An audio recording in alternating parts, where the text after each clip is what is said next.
Welcome back to the Strength Culture channel. The specific method we're going to be talking about today is called escalating density training.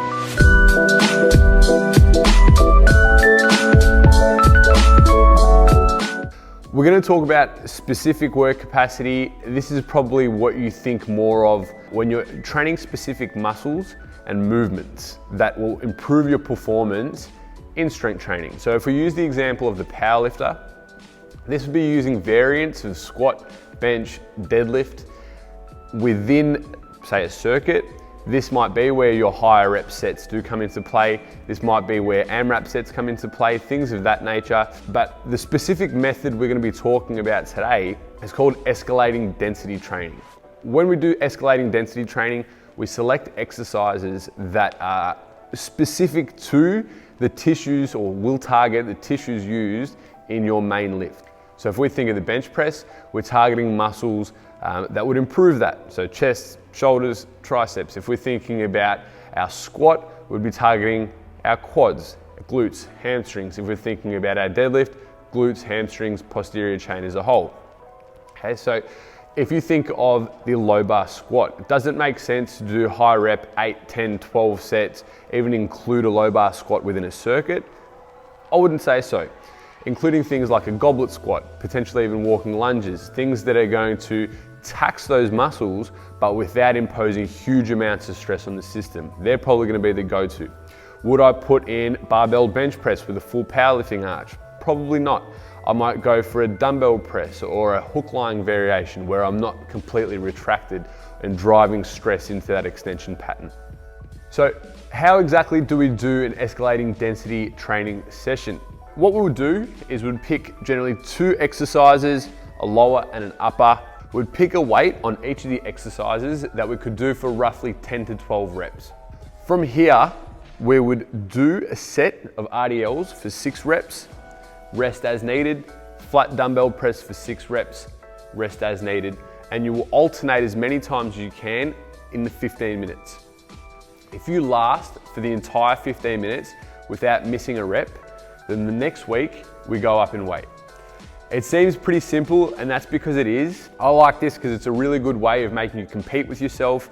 You can fit more volume in, and it's still some fairly intelligent training. You're not completely maxing out from set 1. When we do this, I like to pick exercises that are fairly low technical demand. So for me, I've been training for a fair few years now, and RDL is quite low on the technical demand end of the spectrum. So if you're programming it for yourself, think about your technical capabilities.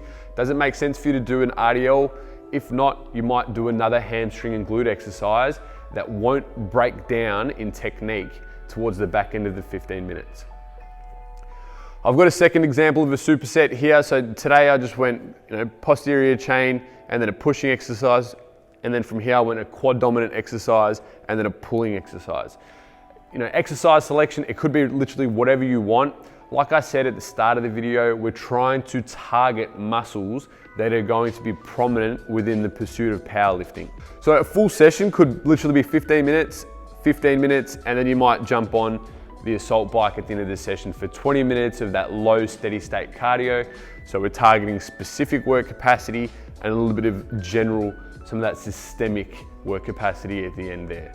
So unlike our general work capacity sessions, doing escalating density training sessions would be a session in itself. I would not tack this at the end of a squat, bench or deadlift session.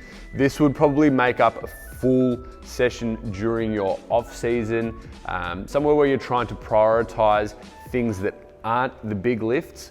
So if you're doing a low bar squat session and then going into bench press, to finish with density probably wouldn't be a good idea. If you're trying to prioritize hypertrophy and work capacity, this would be best placed in a training block where you're doing that.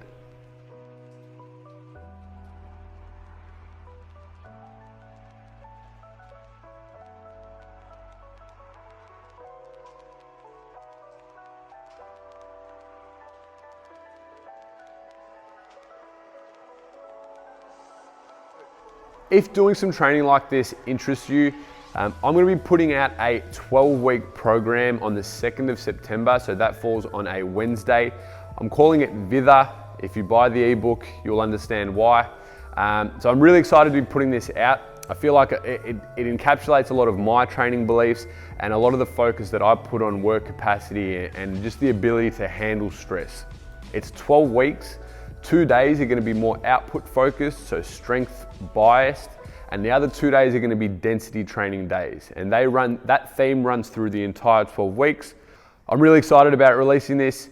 If you want to find out more, please reach out. If you want to ask just general questions about specific work capacity and density training, please drop it in the comments below. But as always, happy lifting. Yeah.